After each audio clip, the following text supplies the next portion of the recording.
a mutual acquaintance who's a bit of a conspiracy theorist. And this individual, every time we see them, they're always talking about these mass government conspiracies that the government's put fluoride in water to break down our will to resist, and a lot of crazy stuff. So it's no surprise maybe that one of my favorite movies of all time is Conspiracy Theory with Mel Gibson. Some of you remember that movie? Nobody. Wow. That shows I'm not in sync with you as far as movies. In fact, in this movie, what's so real great about it is that Mel Gibson plays this cabbie in New York, and he's like this really nutcase conspiracy theorist. And as the movie moves along, it turns out he's not so crazy after all. And I think we have a really short clip from the trailer of that movie.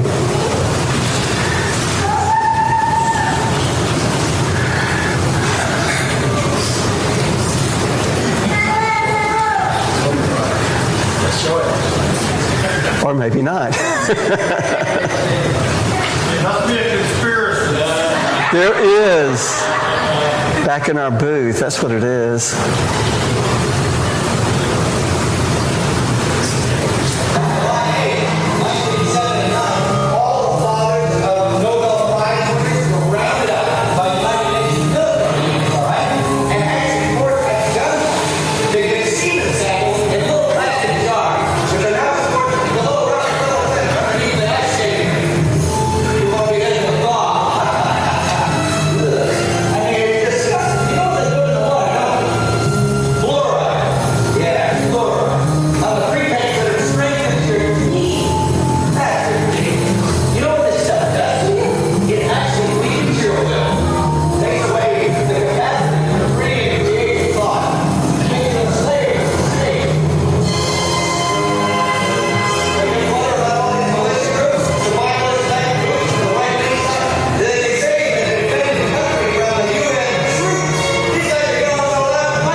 Good, thanks.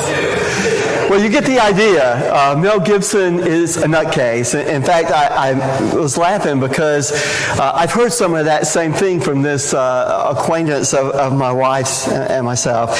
And we've all run into people who are like conspiracy theorists who think that the government's out to get us.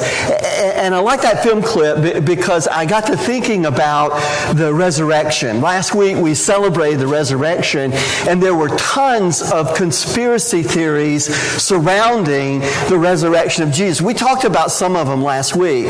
We talked about some of the theories that were out there, the swoon theory that Jesus just passed out and fainted and then resuscitated in the grave, or the body heist theory, the idea that someone had stolen the body of Jesus and just hidden it, and on and on and on and on. The point of all of that is to say that nobody expected to find no body on Easter morning. Nobody expected to go to the tomb and discover that it was empty. And if you look, not even the closest followers of Jesus expected the resurrection. The 5 women who went to the tomb early on Easter morning, they went there wondering how they were going to move the stone away, and they didn't go there to find a resurrected Savior. They went there to embalm a body for permanent burial. Mary Magdalene didn't even think that Jesus had risen from the dead. She thought that someone had stolen the body and accused what she thought was the groundskeeper of taking the body. And when they went and told the disciples, as we heard last week, all thought it was nonsense, that none of this made any sense. In fact, there were 2 guys that afternoon that were walking toward Emmaus that were followers of Jesus, and he appeared to them, and they didn't even recognize him. And not until the very end of their conversation, when they were having a meal together, did they recognize, oh wow, this is Jesus. And then that Sunday night, Jesus appeared to all of the disciples, and they still didn't believe it. They thought he was a ghost. It's amazing that we look at the closest followers of Jesus, and I think it's even ironic that those who eventually proclaimed the story of Jesus' resurrection were themselves totally unprepared for it, and in fact determined not to believe it, and came to believe it in spite of themselves. They were actually detractors. But interestingly, one of the disciples was not even there on Easter evening when Jesus appeared to the 10 that were remaining. And that one disciple, of course, was Thomas.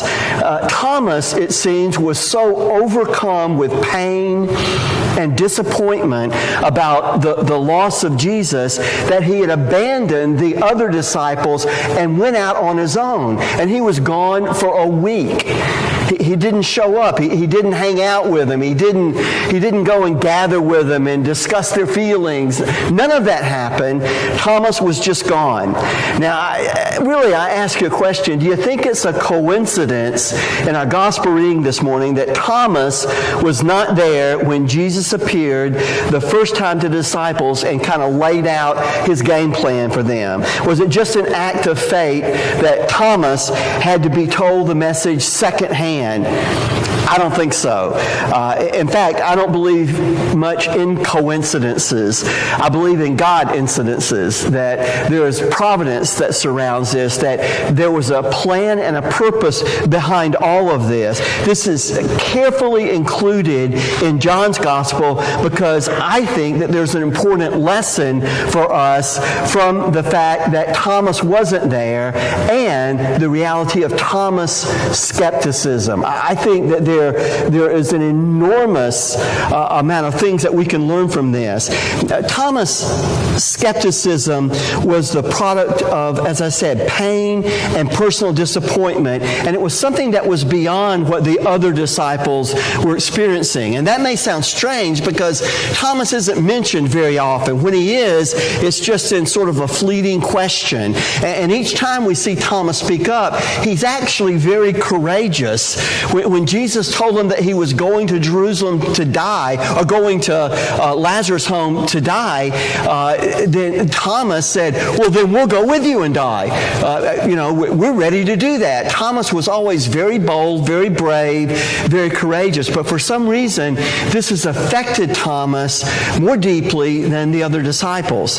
Now, the name Thomas is not really a proper name at all. Actually, the name Thomas means twin. Didymus. Thomas had a twin, and so his name, what they called him, was the twin. It didn't become a proper name until much later in history, but at this point it simply means the twin. And a lot of theologians have come to believe that possibly Thomas lost his twin brother or sister at a young age, and that loss was devastating to him. It put Thomas in a really, really bad place psychologically. And when Jesus came along, Jesus became the twin that Thomas was missing. And so when Jesus was taken, when Jesus died on the cross, Thomas was devastated. His faith, everything that he held to was completely destroyed. Thomas is in this place of skepticism, not because Thomas is a particularly bad person, or Thomas lacked the faith and the courage and the strength that the other disciples had. In fact, it's quite the opposite.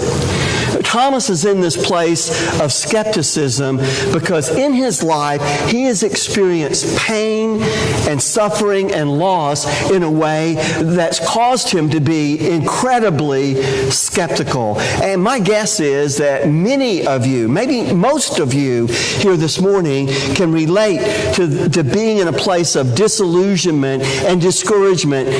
Maybe it's due to the recession or a family crisis or major life changes or even disappointment in someone that you trusted and depended on. Maybe it was a failed marriage, or you lost your life savings when the markets crashed, or some of you have even put your trust in people and you've been terribly disappointed. And so you've become naturally skeptical, suspicious. You don't open your heart up very easily because you just don't want to be hurt again. That's Thomas. God has placed Thomas in this position, and I dare say us as well, because he wants us to stop looking for our redemption, for our sense of purpose, our focus of life in other things and other people. One of the things that I've discovered in life, and it's a painful lesson, is that God will not allow us to live in such a way that we put our faith and hope and trust in anything but Him. Because when we do that, we'll either be disappointed in this life or in the life to come. Sooner or later, our man-made personal gods will fail us. And it doesn't matter what that is. Sooner or later, that's going to come crashing down. And so what I've discovered is that God will spare no pain and no suffering to bring us to a place where we realize, as Solomon said, vanity of vanities, all is vanity. When we put our trust in things or people or situations or position or power or anything else, then we're going to be sadly disappointed. And what's hard is when we are standing in the shattered, the card house of our life, where everything we've built like a stack of cards, has just crumbled to the ground. And what's difficult is knowing that God wanted it that way. That God's the one that blew on that house of cards. That God caused it to come crashing down. That's Thomas. That's us. And as Thomas listens to the disciples and listens to them say, we saw him. He ate with us. He drank with us. He's alive. He's been raised from the dead. Instead of that being a source of encouragement for Thomas, it was something else. In fact, it probably added to Thomas' pain and despair, and maybe even created a sense of jealousy. Why them and not me? Oh, it's great that you bless everybody else. It's great that you appear to the other 10, but what about me? I'm not happy. I'm not satisfied with secondhand experience. I'm not satisfied with hearing about somebody else's amazing relationship with Jesus. It does me no good. In fact, if anything, it makes me feel worse that you've seen Him, that you've experienced Him. Here's a truth that I've come to learn. The experiences of others, while helpful and encouraging perhaps, they're insufficient. We can never have a relationship with Jesus based solely on others' experience. God doesn't reward secondhand faith. Too many people think we can have a relationship with Jesus vicariously through others. They never read their Bible, and they come to church once a week to be fed by someone that maybe has a better relationship with Jesus. And so they live vicariously through their pastor or their Sunday school teacher. Too many hope to gain heaven on the coattail of their pastor or their teacher, or maybe a family member who's a believer. They think that somehow they can get there based on someone else's relationship. It's not enough that your parents are believers. In fact, God doesn't have grandchildren. He only has children. God doesn't deal with us in second-handed experiences. And that's what makes Thomas so appealing to me, that as Thomas is looking at all these things, Thomas is saying, I think it's great that you guys saw him, but I didn't see him. And I'm not satisfied just taking your word for it. I'm not going to somehow let my faith grow on the fact that you had an experience. That's not good enough. It's not anywhere near good enough. And in fact, I am not going to believe that he was raised from the dead unless I see him myself and I can put my finger in the holes in his hands and feet, and I can put my hand in his side where the spear pierced him. Unless I see the nail marks in his hands and put my finger where the nails were and put my hand into his side, I will not believe. He draws a line in the sand and he asks for proof positive. But here's the problem. There's really no such thing as proof positive when it comes to faith, is there? Faith, by its very definition, is something that cannot be proven beyond a shadow of a doubt. Let's admit it, there's just no such thing as absolute proof of the reality of the gospel. Many people would like to have such proof, but unfortunately it doesn't exist. Our relationship with Christ will always be a matter of faith, not absolute scientific knowledge. Let's suppose you even have a near-death experience. Perhaps you have an operation, you die on the table, and you're taken up. You see the light, you go toward it. You see Jesus, you speak to him, and then you hear the voice of the doctors, and they bring you back to life, and you're so excited because you've been there, you've seen it, you know what it is. And the doctors will just dismiss it and say, well, that's just a chemical reaction in the brain. And suppose you had an illness, a terminal illness, and all of a sudden God touched you and you were healed, and the doctors are amazed. They may even call it a miracle, but they'll go on to say, that happens from time to time. There's no proof that there's a God. You may believe it, but you can't really prove it. At some point, whatever proof we have is taken in faith. And the truth is, it comes down to this. It comes down to a choice. Listen to what Jesus says to Thomas. Put your finger here. See my hands? Reach out your hand. Put it in my side. Listen. Stop doubting and believe. Literally in the Greek, stop unbelieving and believe. Stop unbelieving and believe. Make a choice. Faith, guys, really is a decision. It's a personal decision. And while I think that evidence and apologetics and all of that are important and good and healthy, and they help to solidify our faith, it still comes down to this. We have to make a choice to stop unbelieving and believe. Like Thomas, my guess is that most of us have been sucker punched by life again and again.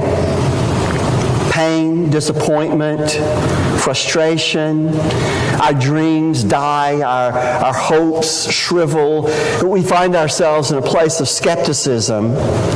And while the witness of others is good, we can hear people say, oh, there's a fuller life, there's a richer life in Jesus. Well, their testimony is really insufficient. We can't build faith on other people's experience.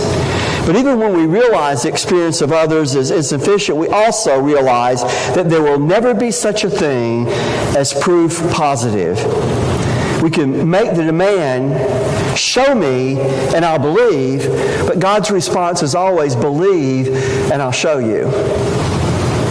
It's always believe and I'll show you. God's desire and purpose is to get us in a place where we demand nothing short of experiencing Jesus ourselves. That's the proof positive, really. That's the only proof positive. Thomas got to the place where he wasn't satisfied with the stories and the testimonies and everybody else's witness, whether it was the 5 women or whether it was Mary or the 2 followers on the Emmaus Road or the 10 that were gathered that night. Thomas said, no, I want to experience it myself. It's got to be real. I need to experience the real manifest presence of Jesus myself, and I will settle for nothing less than that. Thomas is called often Doubting Thomas. It's a moniker that we've placed on him. It's an adjective that we've put with his name. And when we think of Doubting Thomas, it's become a saying for us. You know, if someone doesn't have a lot of faith, well, you're just Doubting Thomas. Sort of like the way we use Benedict Arnold for someone that's a traitor. You're a Benedict Arnold. So Thomas has been ladled with this really unfair moniker. But Thomas, when he sees Jesus, when he comes into the real manifest presence of Jesus, Jesus is standing there before him. Thomas makes the most powerful statement found anywhere in the Bible concerning Jesus. Thomas simply says, "My Lord and my God." For a Jew to call another human associate my Lord and my God is incredible. In fact, it's blasphemy. It's punishable by death. It's an incredible thing that Thomas said, my Lord and my God. It is the first declaration, clear declaration that we get, and it is the most powerful. Because at the end of all of this skepticism and hurt and pain, we come to this triumphant moment when Jesus stands before him and said, Thomas, look, my hands, my side. Stop unbelieving and believe. And Thomas' response is, my Lord and my God. In fact, I think instead of calling him Doubting Thomas, we probably should start calling him Believing Thomas. We need to be like Thomas because all of us have pain and hurt and disappointment. All of us at some level are skeptical. And we need to demand a personal experience with Christ. Not proof positive, but we need to experience the risen Lord ourselves. We need to seek the manifest presence of God. Brother Lawrence, a Catholic, wrote in his book, The Practice of the Presence of God, said these words, "We cannot avoid the dangers and the reefs of which life is full without the real and constant help of God. The most holy practice, the nearest to daily life, and the most essential for spiritual life is the practice of the presence of God. That is to find joy in His divine company and to make it our habit of life. Speaking humbly and conversing longingly with Him at all times, every moment, without rule or restriction. Above all, at times of temptation, distress, dryness, and revulsion, and even of faithlessness and sin." He goes on in this powerful book to describe how important it is for us to demand, to seek tirelessly the manifest presence of God. Chuck Swindoll said, "God is no distant deity. God is a constant reality, a very present help when needs occur." So what? So live like it and laugh like it. From this point onward, Thomas did. He became the most prolific church planner of all the disciples, taking the gospel into China and India. While he lived, he embraced Christ's blessing, Christ's mission, Christ's life. He lived out his life in the manifest presence of God. Some of us, like Thomas, are beaten down by disappointment. We hear the experiences of others, and while it may inspire some hope, we realize it's really insufficient. What we need is to get to the place where we demand the manifest presence of Christ and where we accept no substitutes for that. We're not going to get proof positive, but we will get a personal encounter and come to a place where we can make that decision to stop unbelieving and believe. We don't need another program or shift in worship styles or a clever sermon or the latest top 10 Christian song.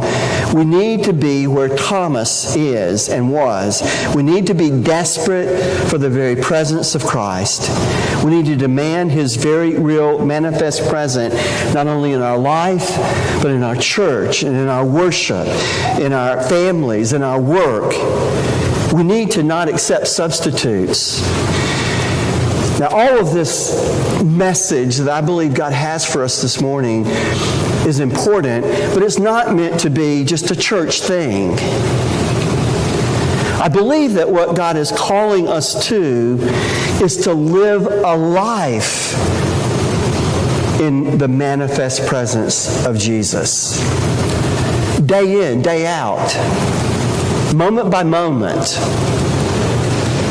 And I think, as Brother Lawrence said, it takes practice. We've been practicing living without Christ all of our lives. We've been substituting everything that we can get our hands on for that deep gnawing hunger deep in our souls.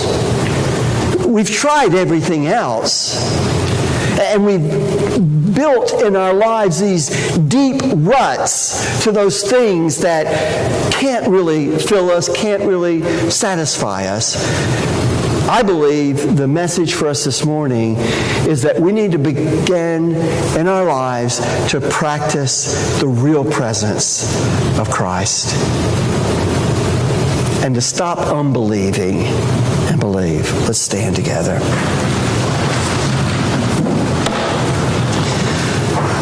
Most Holy Father, your message to us this morning is pretty simple,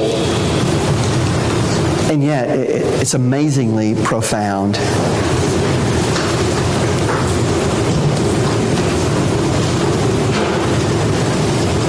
When Jesus says to us, stop unbelieving and believe, it seems like something that's just a silly answer, a flippant answer. But Father, you didn't just tell us to stop unbelieving and believe. You showed us in the story how. And that is to desire and to demand with all of our heart the real manifest presence of Jesus. That's what we need. Not secondhand, personal, real. And we need to begin to practice that presence day in, day out, moment by moment. Most Holy Father, replace within us a real desire, a real thirst, a real hunger for you and you alone. Fill us with your Spirit, Holy Father, that we might know Christ and the power of his resurrection. The praise team is going to lead us in a song, and the altar